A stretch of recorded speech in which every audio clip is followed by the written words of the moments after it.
Hello everyone, আবারও আপনাদের সামনে নিয়ে হাজির হলাম একটা মিনি ব্লগ। আর আপনারা জানেন তো মনিরুলের ব্লগ মানে একটু হাসি ঠাট্টা মজা এনজয় মস্তি সব কিছু থাকে। কারণ আমি কন্টিনিউ প্রতিনিয়ত বন্ধু বান্ধবের সঙ্গে আড্ডা মারি, সেই সব দৃশ্যগুলো আপনাদের মাঝে শেয়ার করি। আজকের দৃশ্যটা একটু অন্যরকম, আপনারা ভিডিওর শুরুতেই বুঝতে পেরেছেন। যারা বড় বড় সেলিব্রিটি আছো তাদের হয়তো ভালো না লাগতে পারে, বাজে মন্তব্য না করে এড়িয়ে যাবেন। বিশেষ করে যারা আমার মতো ছোট ক্রিয়েটার আছো, ধৈর্য ধরে ভিডিওটা দেখতে পারেন, কারণ এই ভিডিওতে আপনি কিছু শিখতে পারেন।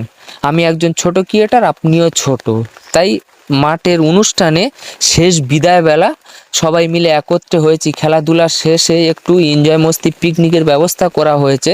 আর আপনারা জানেন তো আমি কন্টেন্ট ক্রিয়েটার, তাই আমি এই সব সুন্দর সুন্দর মুহূর্তগুলো ক্যামেরাবন্দি করে আপনাদের মাঝে শেয়ার করি।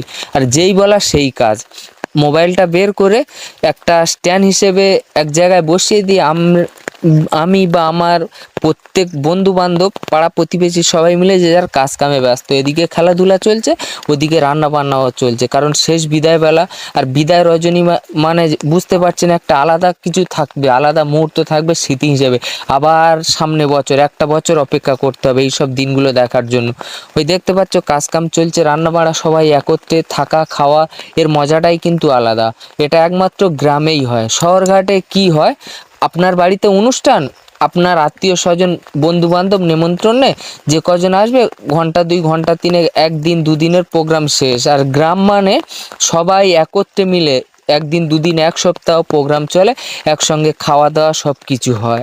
তাই সেই এনজয় মস্তির প্রস্তুতি চলছে শেষ বিদায় রজনীতে।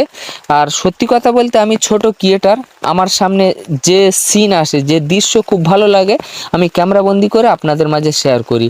আপনাদের সামনে ভিডিওটা গিয়েছে, আপনারা কমেন্ট সেকশানে জানিয়ে যাবেন ভিডিওটা কেমন লাগলো। প্রোফাইলে নতুন হয়ে থাকলে প্রোফাইলটা ফলো করে ভিডিওটা শেয়ার দিয়ে অপরকে দেখার সুযোগ করে দেবেন। আর সব সময় চেষ্টা করবে প্রতিনিয়ত কিছু না কিছু নিত্য নতুন আপডেট নিয়ে অডিয়েন্সের সামনে হাজির হওয়া।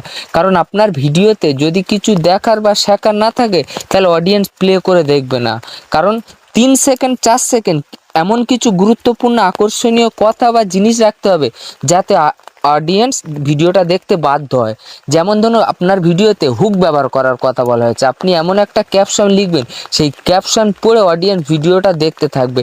আর যদি আপনি একটা ক্যাজুয়ালি নর্মাল কোনো ক্যাপশন দেন, তাহলে ক্যাপশন পড়ে ভিডিওটা স্কিপ করে এড়িয়ে যাবে। তাই সবসময় চেষ্টা করবে বুদ্ধি খাটিয়ে অডিয়েন্সকে ধরে রাখা। কিভাবে ধরে রাখতে হয়, এইভাবে যদি আপনি কাজ করেন, তাহলে আপনার ভিডিওতে যদি এখন 100 200 300 ভিউ হয়, একটা সময় গিয়ে 2000 5000 10,000 ভিউ হবে। কারণ ধৈর্য ধরতে হবে, ধৈর্য না ধরলে